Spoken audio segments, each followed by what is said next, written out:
श्री शिवाय नमस्तुभ्यम दर्शकों।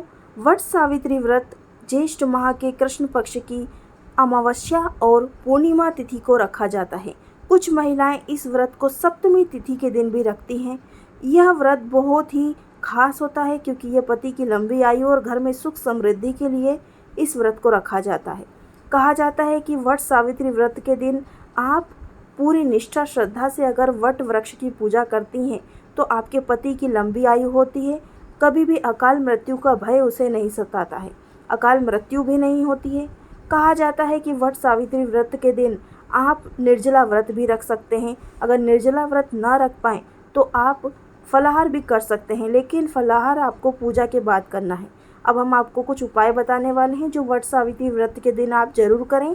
इससे आपके जीवन में काफ़ी सुख प्रदान होगा, साथ ही आपके पति की लंबी आयु होगी और पति की उन्नति होती चली जाएगी। जिस भी कार्य क्षेत्र में वे कार्य कर रहे हैं, नौकरी व्यापार, तो दिन दुगनी रात चौगुनी तरक्की होती चली जाएगी। आइए जानते हैं वट सावित्री व्रत के दिन किस नियम को करें, किस उपाय को करें जिससे कि आपके घर में धन संपदा बढ़े और पति की लंबी आयु हो। वट सावित्री व्रत के दिन आपको पूजा की थाली में एक मिट्टी का कलश रखना है।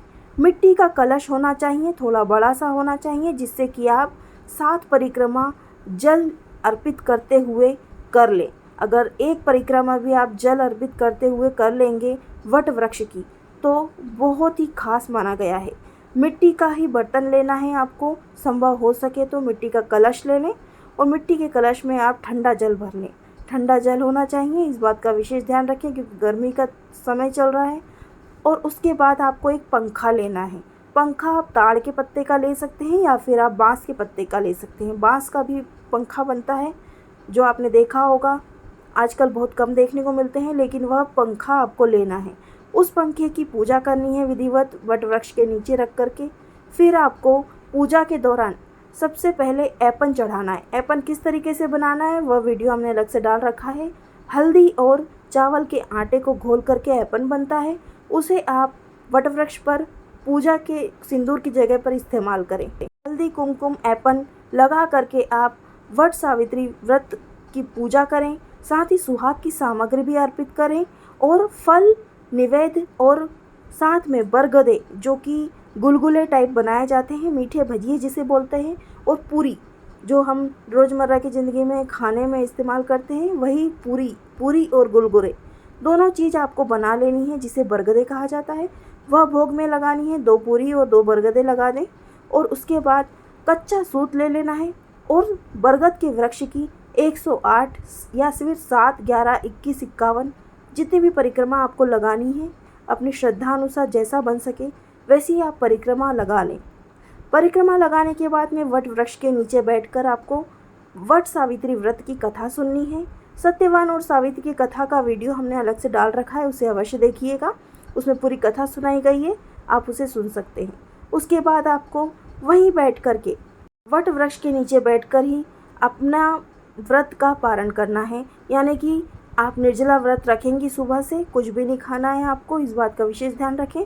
आपकी पूजा होने के बाद में आपको वहीं बैठ कर के बरगद के पत्ते के बीच में एक छोटा सा पत्ता उगता है, उसे ले लेना है और 7 काले चने ले लेने हैं भिगे हुए। उन्हें आपको पानी के साथ में, जल के साथ में निगलना है, यानी आपको खा लेना है पर बिना चबाए खाना है। इस तरीके से आपका व्रत संपन्न होता है। इसके बाद आप घर जाकर फलाहार कर सकती हैं। फलाहार नहीं तो आप कुछ मिष्ठान का भोग, जो भी आप फलाहार वाली मीठी चीज़ खाना चाहती हैं वह खा लें, फल खा सकते हैं। इसके बाद आपको अगले दिन ही व्रत का पारण करना है।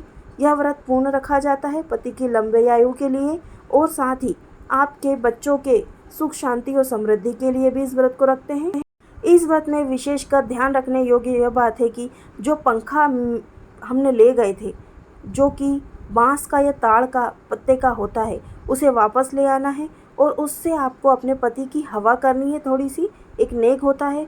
और साथ ही सुहाग की सामग्री भी आपको कुछ ना कुछ वट वृक्ष के नीचे से थोड़ी सी, यानी चूड़ी उठा लानी है या फिर थोड़ी सी मेहंदी, सिंदूर, कुछ ऐसा लेकर के आना है और अपने मांग में ज़रूर उसे भरना है। एक चूड़ी ले आएँ, दोनों हाथ में एक एक चूड़ी पहन लें। कुछ भी सुहाग सामग्री वहाँ से लेकर के आनी है और पहन लेनी है। इस बात का विशेष ध्यान रखें कि वट सावित्री व्रत में कोई गलती ना हो पाए। और भी हम वीडियो बना रहे हैं जो कि हमारे वट सावित्री व्रत से रिलेटेड कई उपाय हैं, कई विधियां हैं जो आपको अलग अलग वीडियो के माध्यम से बताई जाएंगी। उन्हें अवश्य देखिएगा। हमारे चैनल पर नए हैं तो चैनल को भी सब्सक्राइब कर लीजिएगा। मिलते हैं अगले वीडियो में। श्री शिवाय नमस्तुभ्यम। हर हर महादेव।